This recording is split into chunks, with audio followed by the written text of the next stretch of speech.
Olá, vou comentar agora o artigo 62 da Lei Complementar 17. Veja bem, é um artigo bem tranquilo, né? Na verdade,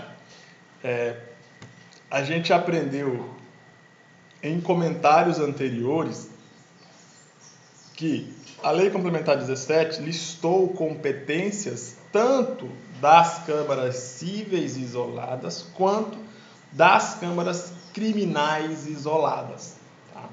Agora, no artigo 62, a Lei Complementar está listando competências somente das câmaras cíveis isoladas, 4 câmaras cíveis isoladas, primeira, segunda, terceira e quarta câmaras cíveis isoladas, tá? Aí lá na frente, em um outro artigo, nós vamos listar, a lei complementar listará, e nós vamos verificar essas competências que são só das câmaras criminais isoladas, a primeira e a segunda, tá? Então, enfim, o artigo 62 está listando competências das câmaras cíveis, ok? Câmaras cíveis isoladas ou simplesmente câmaras cíveis. Veja bem, as câmaras cíveis isoladas, além da competência genérica prevista no artigo 52 deste Código, compete: inciso 1. Processar e julgar o habeas corpus quando a prisão for civil. O que significa isso? Bom, lá no Código de Processo Civil existe uma prisão civil, que é a prisão da pessoa que está devendo alimentos e não providencia o pagamento desses alimentos. Aí o juiz poderá proferir uma decisão determinando a prisão dessa pessoa até que ela pague o que deve ou até que decorram 3 meses. Beleza? Se você ler o Código de Processo Civil, você detectará esta espécie de prisão civil. Tá? Bom, se você ler a Constituição Federal, no artigo 5º da Constituição Federal, tem um inciso lá que prevê a prisão civil do devedor de alimentos, que é o caso aí tratado pelo Código de Processo Civil, e também prevê a prisão civil do depositário infiel. No entanto, a leitura do artigo 5º do Código da Constituição Federal não pode ser feita de forma isolada. Por quê? Porque existe um pacto internacional, um acordo internacional subscrito pelo Brasil, o Pacto de São José da Costa Rica, e nesse pacto está dizendo que a única prisão civil que pode existir é a prisão civil do devedor de alimentos. Tá? Então, o Brasil assinou esse pacto, concordou com esse pacto. No entanto, a Constituição Federal, antes de o Brasil assinar esse pacto, a Constituição Federal dizia que poderia haver prisão civil do devedor de alimentos e também do depositário infiel. E aí o Brasil, depois disso, assinou o pacto e concordou com a regra segundo a qual somente pode haver prisão civil do devedor de alimentos. Do depositário infiel não poderia haver prisão civil. Então, em razão do Pacto de São José da Costa Rica, o Supremo Tribunal Federal, que, à luz do artigo 102, caput, da Constituição Federal, é o guardião da Constituição Federal, ele que dá a interpretação final sobre a Constituição Federal, o STF, interpretando o artigo 5º sobre a prisão civil do depositário infiel e interpretando o Pacto de São José da Costa Rica, assinado pelo Brasil, o Supremo disse que não existe mais no Brasil a prisão do depositário infiel. Beleza? É mais ou menos esse o raciocínio. Então, assim, a linha A está dizendo que quando houver uma prisão civil, é possível que o preso ou alguma pessoa em defesa do preso ingresse com uma ação chamada habeas corpus. E esse habeas corpus será julgado pelo Tribunal de Justiça por meio de suas câmaras cíveis isoladas. Uma das 4 câmaras cíveis isoladas será distribuída por sorteio. Enfim, agora, você tem que entender que esse... Deixa eu voltar aqui.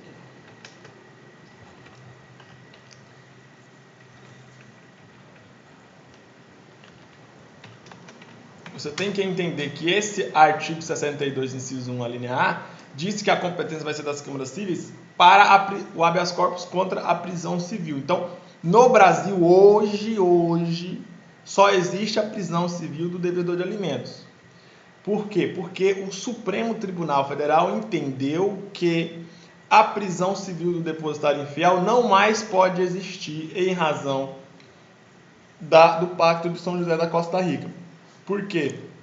Porque se você ler o artigo 5º, inciso, eu vou até te dizer qual é o inciso, na verdade eu vou fazer melhor. Eu vou te mostrar aqui expressamente qual é esse inciso e como está escrito nesse inciso da Constituição Federal. É o inciso 67 da Constituição Federal. Vou colocar aqui no nosso material para você fazer a leitura. Veja bem. Pronto, consegui. Ó, se você analisar bem, no artigo 5º da Constituição Federal, inciso 67, está escrito que não haverá prisão civil por dívida, salvo a prisão civil do responsável por inadimplemento voluntário e inexcusável de obrigação alimentícia, ou seja, salvo a prisão do devedor de alimentos e salvo a prisão do depositário infiel. Isso é o que está escrito na Constituição Federal. O Supremo Tribunal Federal veio e disse que essa parte final aqui, ó, isso aqui, depois de alimentícia, está revogado de forma tácita pelo Pacto de São José da Costa Rica. Então, significa dizer que não mais existe a prisão civil do depositário infiel. Simples assim. Então, essa parte aqui, ó, revogada, tá? Se você tiver um vadimeco, tiver a Constituição Federal aí, anote, faça essa anotação na sua Constituição Federal. Tá ok? Beleza. Então, a linha A está se referindo ao habeas corpus quando acontecer uma prisão civil do devedor de alimentos. Então, imagine que o devedor de alimentos seja preso, só que, na verdade, ele não é devedor de alimentos, ele é uma pessoa que paga regularmente a pensão. Só que o juiz, ele interpretou de forma equivocada o pedido de prisão. Vamos imaginar, Maria ingressou com uma ação de alimentos contra o Pedro. Aí o juiz entendeu que o Pedro não estava pagando pensão. Na verdade, Maria disse que Pedro estava pagando pensão, mas Maria disse que queria aumentar o valor da pensão. Mas o Pedro estava pagando a pensão normalmente. Aí o juiz entendeu que o Pedro nunca tinha pagado a pensão. O que o juiz fez? Mandou prender o Pedro. Na verdade, o juiz não poderia mandar prender o Pedro. O juiz tinha que mandar o Pedro pagar. Aí, se o Pedro não pagasse, aí sim que o Pedro seria preso. Mas não, o juiz interpretou de forma totalmente equivocada o pedido da Maria e resolveu mandar prender o Pedro. Então, determinou a prisão do Pedro. Pedro foi preso. Pedro pode entrar com habeas corpus? Pode. E quem vai julgar esse habeas corpus? O próprio juiz? Não. Será na verdade as câmaras cíveis, porque se trata de habeas corpus de prisão civil. Ok? Tranquilidade até aqui? Espero que sim. Então vamos para o inciso 1, a linha B. Compete às câmaras cíveis processar e julgar as reclamações e quaisquer outros incidentes que ocorram nas causas sujeitas ao seu conhecimento. Até aqui tudo bem também. A gente já viu essa competência nos incisos anteriores, inclusive, né? Se um processo da competência das câmaras cíveis foi proferida uma decisão nesse processo e essa decisão não vem sendo cumprida, é possível ingressar com uma ação chamada reclamação constitucional, e essa reclamação será julgada pela própria Câmara Civil. Beleza? Ok. A linha C. Os mandados de segurança contra atos dos procuradores de justiça. Olha, a gente aprendeu nos comentários anteriores que quando um juiz pratica um ato e esse ato for atacado por um mandado de segurança, esse mandado de segurança será julgado pelas câmaras reunidas. A gente aprendeu isso já, beleza. Agora a gente está aprendendo que se o ato praticado for de um procurador de justiça, aí o mandado de segurança, que atacar, que tentar derrubar esse ato, para proteger um direito lícito e certo, o mandado de segurança será julgado pelas câmaras cíveis, tá? Então tome cuidado. Ato do juiz, mandado de segurança nas câmaras reunidas. Ato do procurador de justiça, né? Perceba que não é procurador-geral de justiça, tá? É procurador de justiça. O procurador-geral de justiça é o chefe do Ministério Público. O procurador de justiça é o cargo de... é o último cargo aí da carreira de membro do Ministério Público. Enfim, o Procurador-Geral de Justiça, se ele praticar um ato e esse ato for atacado por meio de mandado de segurança, esse mandado de segurança não será da competência das câmaras reunidas, na verdade será da competência de uma das 4 câmaras cíveis do Tribunal de Justiça. Agora vejamos a competência do inciso 2, a linha A até a linha D. Ó. Veja bem, compete às câmaras cíveis julgar os recursos de decisões de juízes do cível, salvo os recursos de mandado de segurança. Perceba só.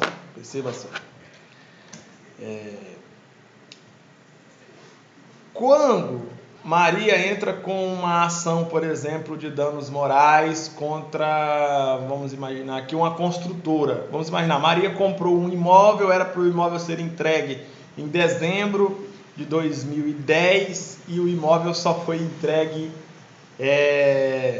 em dezembro de 2019, ou seja, 9 anos depois.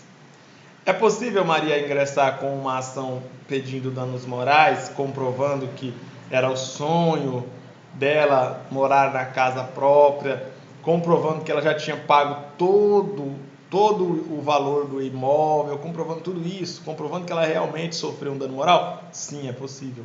Então imagine que a Maria ingressou com a ação de danos morais contra, por exemplo, aqui em Manaus existe uma construtora chamada Capital Rossi. É possível que Maria ingresse com uma ação de danos morais contra a Capital Rossi, que é a construtora que não entregou no prazo o imóvel? Sim, é possível. E aí imagine que o juiz condene a Capital Rossi a pagar aí 100 mil reais de danos morais. Então, Maria entrou com ação contra a Capital Rossi e o juiz falou: Capital Rossi, paga 100 mil de danos morais para Maria. Beleza?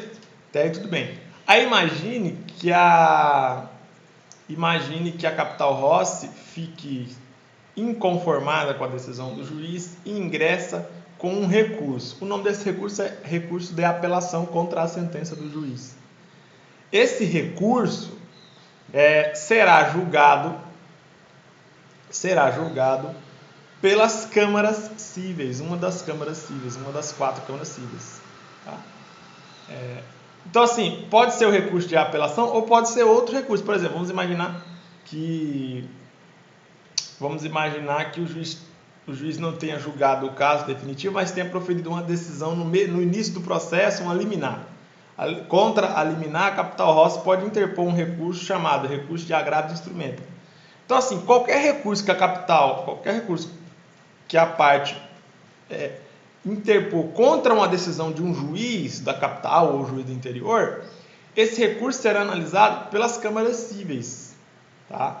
Se for um recurso contra a decisão de um juiz cível, o recurso será analisado pelas câmaras cíveis. Pela primeira, pela segunda, pela terceira ou pela quarta. Será feita a distribuição por sorteio. Beleza? Então, é mais ou menos esse o raciocínio que você tem que entender sobre a linha A. Aí, ó, imagine só. Aí vamos imaginar que a primeira Câmara Civil receba o processo distribuído por sorteio e aí julgue o processo novamente. Só que a primeira Câmara Civil continua falando, realmente tem que pagar os 100 mil. Capital Rossi paga os 100 mil. A Capital Rossi pode recorrer da decisão da primeira Câmara Civil? Pode. Se a decisão da primeira Câmara Civil contrariar contrariar, se a decisão da Câmara Civil contrariar uma lei federal, a Capital Rossi poderia ingressar com um recurso para o STJ, que é um Tribunal Superior que fica em Brasília.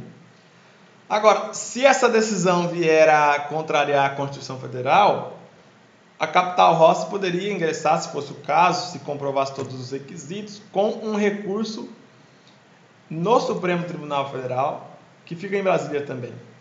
Beleza? Enfim, isso aí você não precisa saber agora, porque isso aí tem a ver com a teoria geral dos recursos. O que você tem que saber aqui na nossa aula é o seguinte: as câmaras cíveis têm competência para julgar os recursos de decisões de juiz civil. Então, o juiz da capital, o juiz do interior, seja juiz substituto de carreira, seja juiz de direito auxiliar, seja juiz de direito, né, todos eles, ou do interior da capital, quando eles proferirem uma decisão no âmbito do processo civil, contra essa decisão pode caber algum recurso e esse recurso será julgado pelas câmaras cíveis. Beleza? Ok.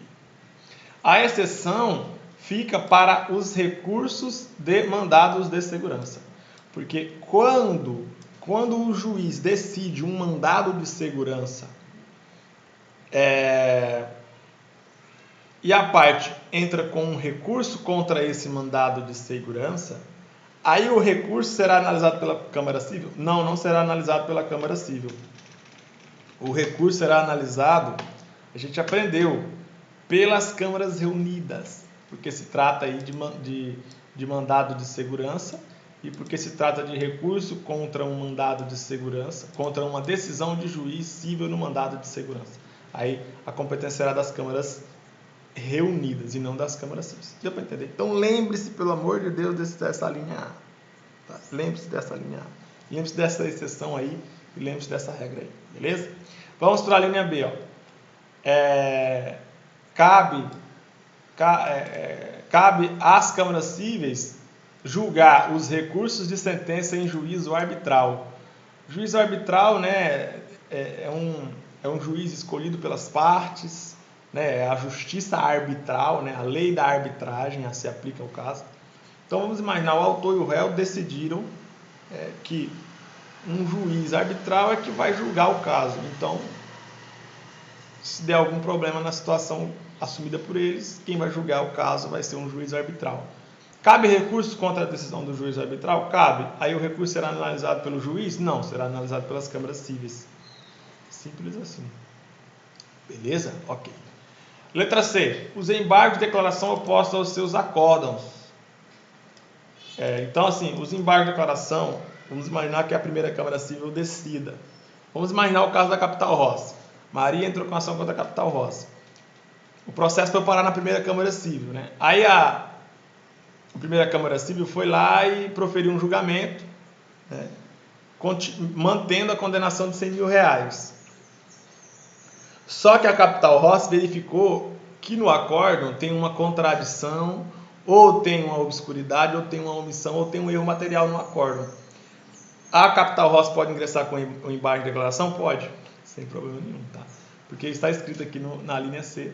E esses embargos de declaração é um recurso? Sim, é um recurso. E quem analisará esse recurso? A própria Câmara Civil isolada. Primeira Câmara, no caso, né? Porque está escrito aqui na linha C do inciso 2 do artigo 62, que é da competência das câmaras civis isoladas julgar o recurso de embargo de declaração opostos contra os acórdãos da própria Câmara Civil isolada. Beleza? Não tem muita dificuldade aqui não. Vamos para a letra D. Ó. Compete às câmaras cíveis isoladas julgar os agravos e outros recursos cabíveis de despachos proferidos nos feitos de sua competência pelo presidente ou pelo relator. Isso aqui é mais ou menos assim, ó. Mas vamos imaginar o seguinte: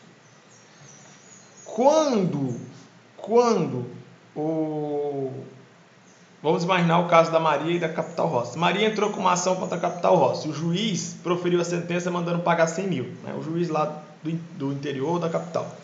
O juiz de primeira instância. Aí, beleza. Imagine que a Capital Rossi ingressa com um recurso de apelação, esse recurso de apelação ele tem que subir para as câmaras cíveis, proferirem o julgamento desse recurso, beleza? A gente já aprendeu isso.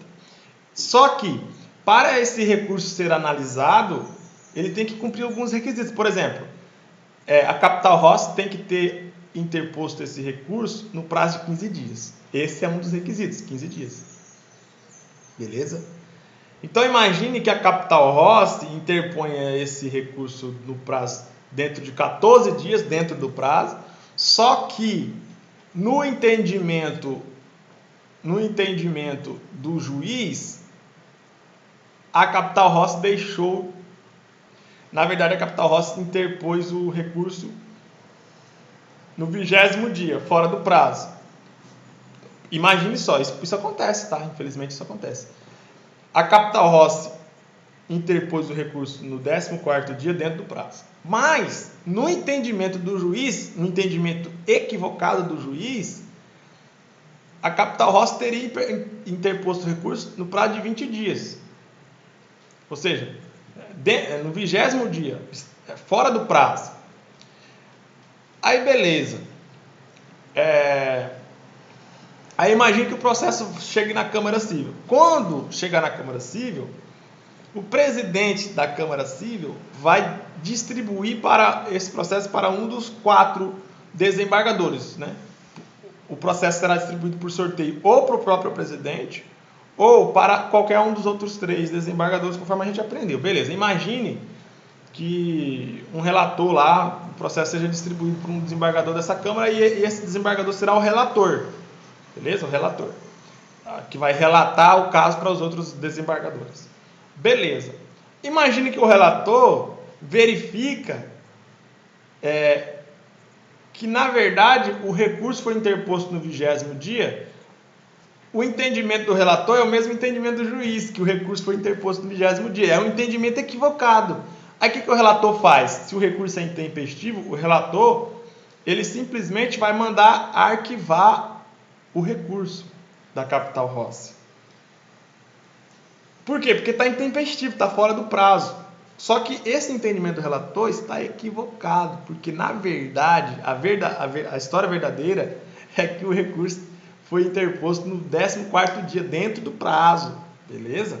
Enfim, o relator, com o entendimento equivocado, pensou que o recurso foi interposto no 20º dia. E o que o relator fez? Proferiu uma decisão monocrática, uma decisão monocrática de relator, ou a decisão unipessoal de relator, porque é só ele que vai assinar a decisão.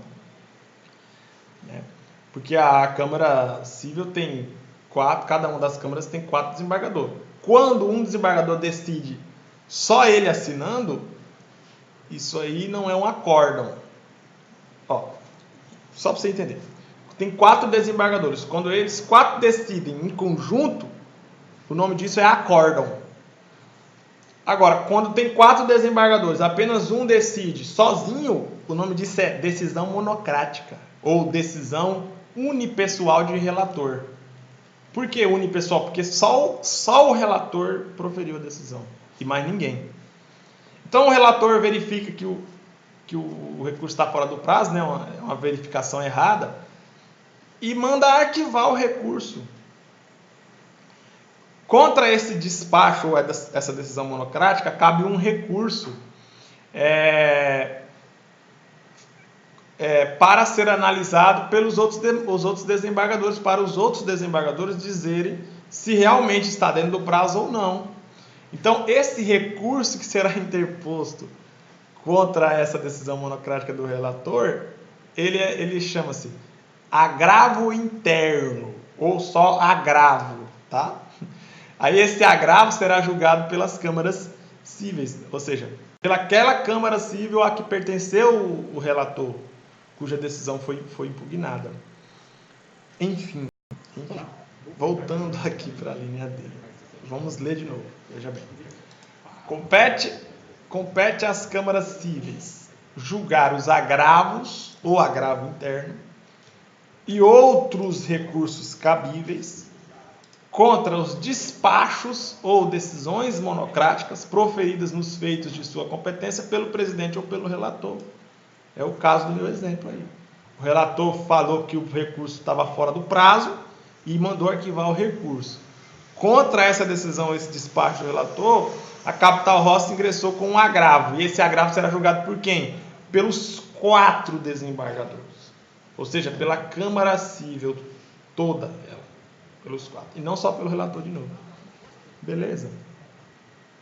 Aí vamos imaginar que os 4 desembargadores analisam o recurso com mais calma, analisam os argumentos da Capital Rossi e verifica, não, na verdade está dentro do prazo, porque foi no 14º dia.